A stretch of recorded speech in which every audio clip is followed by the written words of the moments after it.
అయితే చంద్రబాబు నాయుడు గారు అంతకంటే మించి నేను వారికి జీతాలు ఇవ్వడం కానీ వాళ్ళు గౌరవిస్తానని చెప్పి అధికారంలోకి వచ్చిన తర్వాత అందరినీ మోసం చేసినట్టుగానే ఇక్కడ మైనారిటీ సోదరులకు సంబంధించినటువంటి విషయాల్లో కూడా ప్రధానంగా పవిత్రమైనటువంటి వృత్తిలో ఉన్నటువంటి ఇమాం మౌజన్లను కూడా మోసం చేసినటువంటి ఘనత చంద్రబాబు నాయుడు గారు అని చెప్పాలి.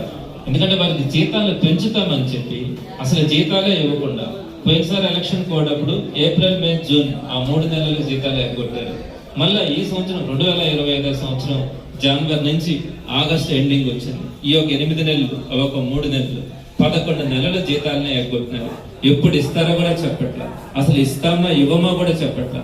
కాబట్టి ఇలాంటి పరిస్థితుల్లో ఇది మైనారిటీ సోదరుల ఆత్మగౌరవానికి సంబంధించినటువంటి విషయం. ఎందుకంటే వారందరూ కూడా పవిత్రంగా భావించేటువంటి ఆ ఇమాం మౌజన్లకు సంబంధించి ఇస్తున్నటువంటి ఒక గౌరవ వేతనాన్ని కూడా అవమానకర రీతిలో వారందరికీ కూడా నిలిపివేస్తున్నటువంటి పరిస్థితుల్లో తప్పకుండా అందరూ కూడా ముందుకు వచ్చి వారికి ఏదైతే గౌరవ వేతనం ఇంతకు ముందు ఏదైతే ప్రభుత్వం పెంచిస్తామని చెప్పిందో ఆ విధంగా వారికి అందరికీ కూడా అందించాలని చెప్పి అందరూ కూడా కోరుకుంటా ఉన్నాం.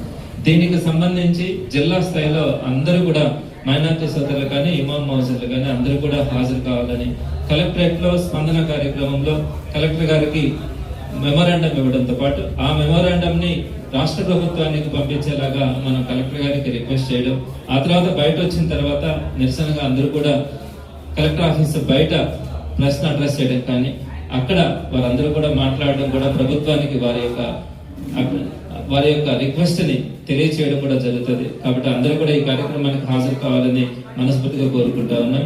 ఇది నెల్లూరు సిటీ నియోజకవర్గంలో జరుగుతున్నప్పటికీ కూడా చుట్టుపక్కల ఉన్నటువంటి జిల్లాల్లో ఉన్నటువంటి ప్రధానమైనటువంటి నాయకులు కానీ అందరూ కూడా ఇమాం మౌజన్లను ఎంతమందిని వీలైతే అంతమందిని వారికి సంబంధించినటువంటి ఇష్యూని ప్రభుత్వానికి తీసుకెళ్లే క్రమంలో మనమందరం కలిసి పోరాడదామని చెప్పి మీ ద్వారా అందరికీ కూడా తెలియజేస్తాం.